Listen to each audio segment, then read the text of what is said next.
All right. Today's tutorial is on note taking for college students. I have had quite a few requests for this. I'm actually going to go over this a second time with my students that I teach in community college. And I'm actually remembering to hit the share button. Yay! Success. All right. Effective note taking helps you write excellent papers. You need to decode your assignment before you can figure out how to do that.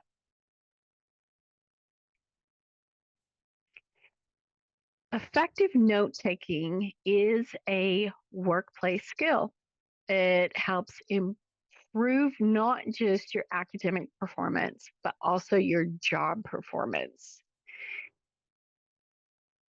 This is directly tied to how you take your notes and how well you are able to decode the instructor assignment requirements. You should take pride in your ability to take really good notes. Your graduation is the final process in a series of academic achievements, and it all starts with good note taking.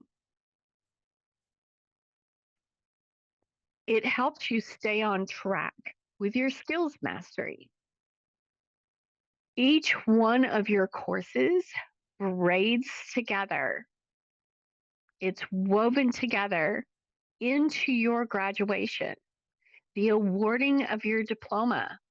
Your entire degree path is project management in action. The very base of that, the foundation, is note taking. It is the thread that stitches the fabric of your degree together. I hear a lot of students say, I hate note taking. Well, being able to take effective notes helps you stand out among competitors who are applying for jobs. You are able to decode the job listing to see exactly what they want. Make sure that the vocabulary you have on your resume and in your cover letter matches what the employer is looking for in a way that they can understand. Note taking helps you stay organized. We are all overwhelmed, bombarded, and stressed these days. This helps you when your brain is so overwhelmed and full of facts and noise and everything else going on that you're having trouble remembering what was said when your professor gave the instruction or gave their lecture on the topic for the week. Effective note taking shows potential employers that you have project management skills. You're going to have to write reports at work, and those are going to have to come from notes. You need to begin with the end in mind. Every project, including your degree, needs to begin with the end in mind. This is called critical path method. That is a project management term. You should have a graduation map. You should have a list of your required courses, your desired or potential electives, so that you can customize your degree focus or specialization. You know where you're going, you know what to expect. You have a timeline map. Each course should also have a critical path method plan. What is your end goal for that course? What skills do you expect to achieve from that course? What are you going to need to do to ensure that you acquire these workplace skills as you master the assignments? And this is for every single degree in the entire world. This is not just for science, technology, um, political science or anything like that. If you're going into theater arts or art history, you still need to do this. You have workplace skills that you're acquiring in all of those courses. You start every university or college course with an A. It is your A to lose. How well you do the individual assignments detracts from your A. It does not build to an A, it takes away from it potentially. So, being able to take those effective notes and decode what is needed in each assignment helps you keep that A. Effective note taking directly results in quality completion of your assignments, whether they are at school or later in the workplace, or right now in the workplace if you are working and going to school at the same time. So let's take a look at a poorly written college assignment. This is an actual assignment I have had. It was a discussion post. Identify the 5 key obstacles to the full Sustainability Development Goals agenda. The prompt said teachers often lack professional support for teaching students about education for sustainable development. Write a policy recommendation in one of the 5. Seems pretty simple, right? As you're reading, you identify the 5 key obstacles and then you pick one and write a policy recommendation on it. Is that what the professor wanted, though? It's what the professor said.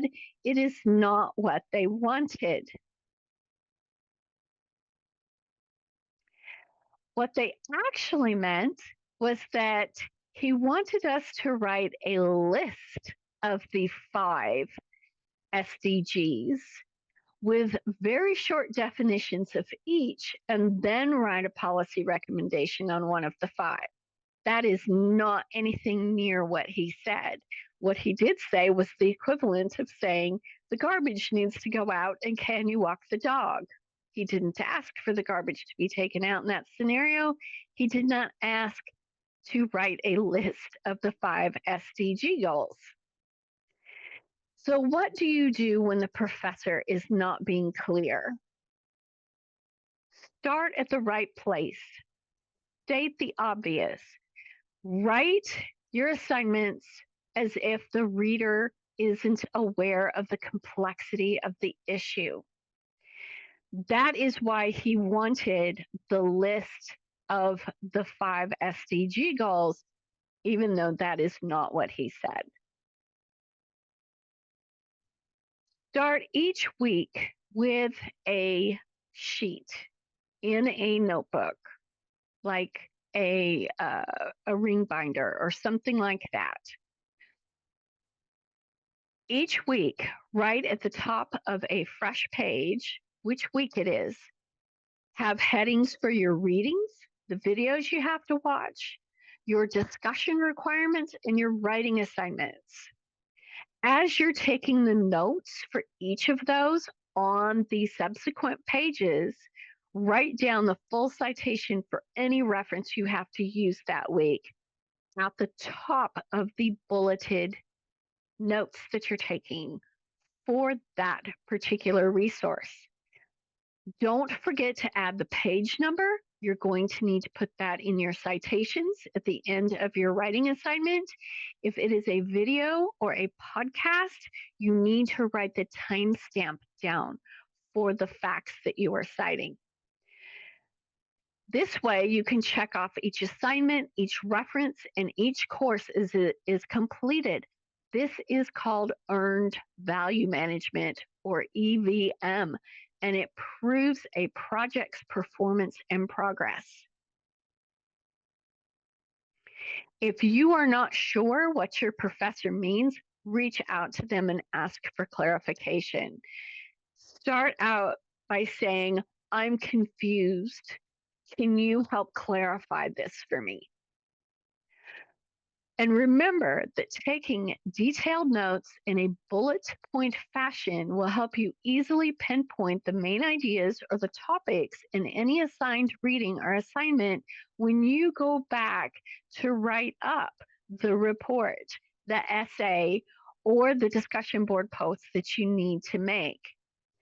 Leave space between each bullet pointed fact in order to add information as needed. Use some of your own thoughts on whether that fact from the podcast you had to listen to, are they off base? Are they only half right? Leave a little bit of room for you to add that perspective in there with each of them. Is there another robust lens you can bring to the discussion, whether it's a discussion board post or it's an essay? Do not forget to properly cite that. It is a supporting reference. You can easily refer to these bullet points while working on your assignment. Treat each course assignment the same way you would an assignment on the job. Just as you would document and prove what you have done that your boss directed you to do the same for each week in your course. The skills you master each week are workplace skills, not just the skills you master in the course, but the smaller ones each week weave together to make the workplace skills that you acquire for the entire course.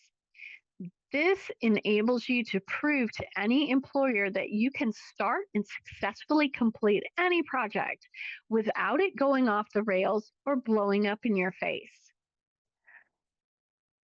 I am going to do another one on a research diary and how would that help your study skills before a writing assignment. So that's kind of going to be part 2 to this presentation on effective note taking and how that is project management in all your classes that you can then prove to an employer as a workplace skill. Thank you so much for watching this week's tutorial presentation, and I will see you guys in the next one.